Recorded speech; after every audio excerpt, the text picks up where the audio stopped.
اعوذ باللہ من الشیطان الرجیم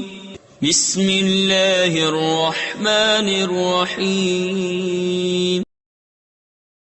ثم قست قلوبكم من بعد ذلك فهي كالحجارة أو أشد قسوة وَإِنَّ مِنَ الْحِجَارَةِ لَمَا يَتَفَجَّرُ مِنْهُ الْأَنْهَارُ وَإِنَّ مِنْهَا لَمَا يَشَّقَّقُ فَيَخْرُجُ مِنْهُ الْمَاءُ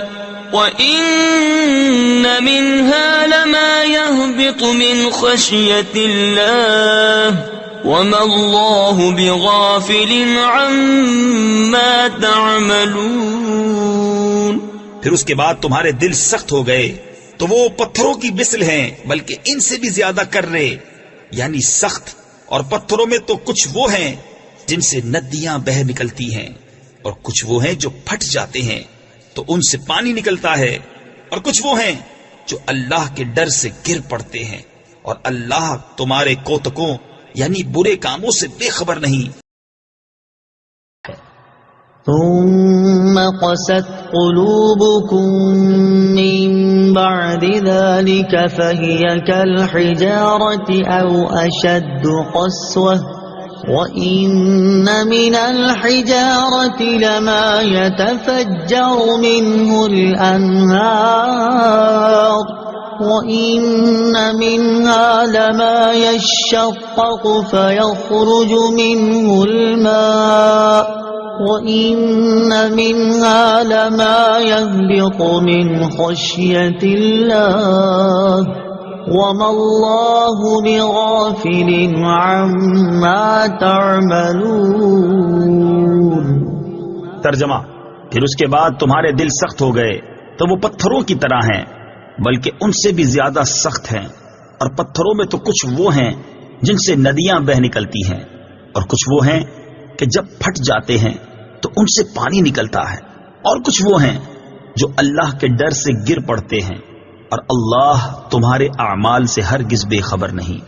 ثم قست قلوبکم، پھر تمہارے دل سخت ہو گئے۔ اس آیت کی ایک تفسیر یہ ہے کہ حضور پر نور صلی اللہ تعالی علیہ وآلہ وسلم کے زمانے میں موجود یہودیوں کو مخاطب کر کے فرمایا گیا کہ اپنے آباء و اجداد کے عبرت انگیز واقعات سننے کے بعد تمہارے دل حق بات کو قبول کرنے کے معاملے میں سخت ہو گئے، اور وہ شدت و سختی میں پتھروں کی طرح ہیں بلکہ ان سے بھی زیادہ سخت ہیں، کیونکہ پتھر بھی اثر قبول کرتے ہیں کہ کچھ پتھروں سے ندیاں بہ نکلتی ہیں، اور کچھ ایسے ہیں کہ جب پھٹ جاتے ہیں تو ان سے پانی نکلتا ہے، اور کچھ وہ ہیں جو اللہ تعالیٰ کے ڈر سے اوپر سے نیچے گر پڑتے ہیں، جبکہ تمہارے دل اطاعت کے لیے جھکتے ہیں، نہ نرم ہوتے ہیں، نہ اللہ تعالیٰ سے ڈرتے ہیں، اور نہ ہی وہ کام کرتے ہیں جس کا انہیں حکم دیا جاتا ہے۔ اور یاد رکھو کہ اللہ تعالیٰ تمہارے اعمال سے ہرگز بے خبر نہیں، بلکہ وہ تمہیں ایک خاص مدت تک کے لیے مہلت دے رہا ہے۔ دوسری تفسیر یہ ہے کہ اس آیت میں بنی اسرائیل کے وہ لوگ مراد ہیں جو حضرت موسیٰ علیہ السلام کے زمانے میں موجود تھے۔ ان کے بارے میں فرمایا گیا کہ بڑی بڑی نشانیاں اور حضرت موسیٰ علیہ السلام کے معجزات دیکھ کر بھی انہوں نے عبرت حاصل نہ کی۔ ان کے دل پتھروں کی طرح ہو گئے بلکہ ان سے بھی زیادہ سخت، کیونکہ پتھر بھی اثر قبول کرتے ہیں کہ ان میں کسی سے ندیاں بہ نکلتی ہیں۔ کوئی پتھر پھٹ جاتا ہے تو اس سے پانی بہتا ہے، اور کوئی خوف الہی سے گر جاتا ہے جیسے اللہ تعالیٰ کو منظور ہوتا ہے، لیکن انسان جسے بے پناہ ادراک و شعور دیا گیا ہے، حواس قوی ہیں، عقل کامل ہے، دلائل ظاہر ہیں، عبرت و نصیحت کے مواقع موجود ہیں، لیکن پھر بھی اللہ تعالیٰ کی اطاعت و بندگی کی طرف نہیں آتا۔ دل کی سختی کا انجام، اس سے معلوم ہوا کہ دل کی سختی بہت خطرناک ہے۔ اللہ تعالیٰ ارشاد فرماتا ہے، تو کیا وہ جس کا سینہ اللہ نے اسلام کے لیے کھول دیا تو وہ اپنے رب کی طرف سے نور پر ہے، اس جیسا ہو جائے گا جو سنگ دل ہے؟ تو خرابی ہے ان کے لیے جن کے دل اللہ کے ذکر کی طرف سے سخت ہو گئے ہیں، وہ کھلی گمراہی میں ہیں۔ حضرت عبداللہ بن عمر رضی اللہ تعالی عنہما سے روایت ہے، حضور اقدس صلی اللہ تعالی علیہ وسلم نے ارشاد فرمایا، اللہ تعالیٰ کے ذکر کے علاوہ زیادہ کلام نہ کیا کرو، کیونکہ اللہ تعالیٰ کے ذکر کے علاوہ کلام کی کثرت دل کو سخت کر دیتی ہے، اور لوگوں میں اللہ تعالیٰ سے سب سے زیادہ دور وہ شخص ہوتا ہے جس کا دل سخت ہو۔